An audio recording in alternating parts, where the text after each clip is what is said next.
My name's Charlie Gray, and I ended up in Belfields because I was in a road traffic accident.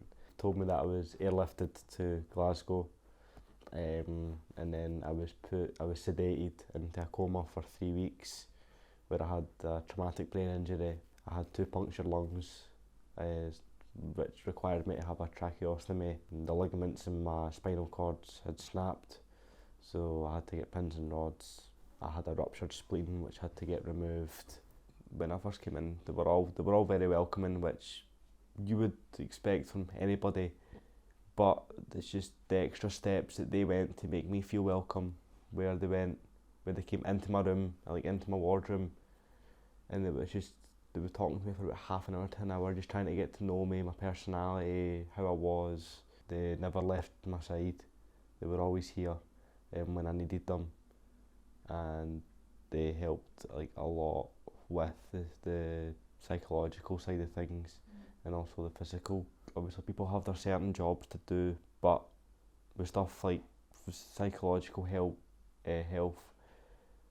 it's like they all merge into one, and like they all help as a big massive team, and they get you raring and motivated, feel like you've got something to work for at the end of the day. Like they're absolute like amazing people. I was trying to be quick and go back to like complete fitness. I thought like I woke up and I was like, I'm ready to go. But no, when I tried, I was incapable of doing anything, and I was really struggling to walk. I'd lost all the strength. It wasn't just physical; it was also mentally as well. I mentioned that I was an apprentice electrician at the Stirling Council, and that was the one thing that I was really aiming to get back to. That was my main target. I got one of my parents to bring me in a set of cable or wires, and the therapist then based my rehab on all the electrical stuff. It was kind of more like the grip and like hand strength that I was struggling with when I was doing the electrical stuff with the therapists. When I was doing it constantly, every couple of days, for a couple of weeks, I could see my strength coming back very quickly, which I didn't actually expect. I was like, I'll just come back eventually. But when the therapist actually told me that I need to do this to get me back to work, and I did it, it was a lot quicker than I thought it would have been. Like, there was a lot of an improvement, a big improvement. One thing that was very important to me as well was my little brother. He's 7 years old, and he's really into his running. And the one thing he said to me when I was in hospital and the rehab, I hope you can still run with me.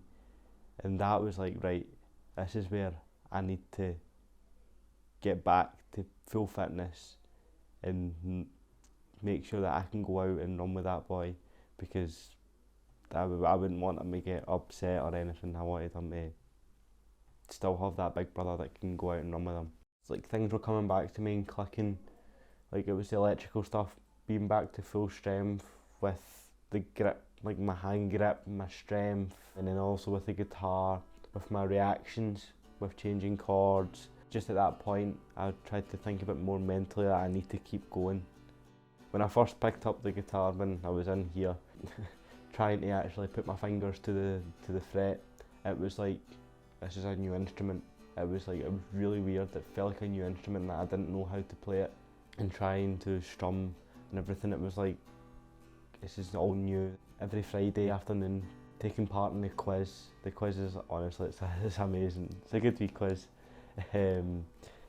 Playing guitar for the patients in here. It's nice, and like talking to the patients and just reassuring them that everything is possible. It's amazing, honestly it is, and I'm just trying to repay my thanks for my time here.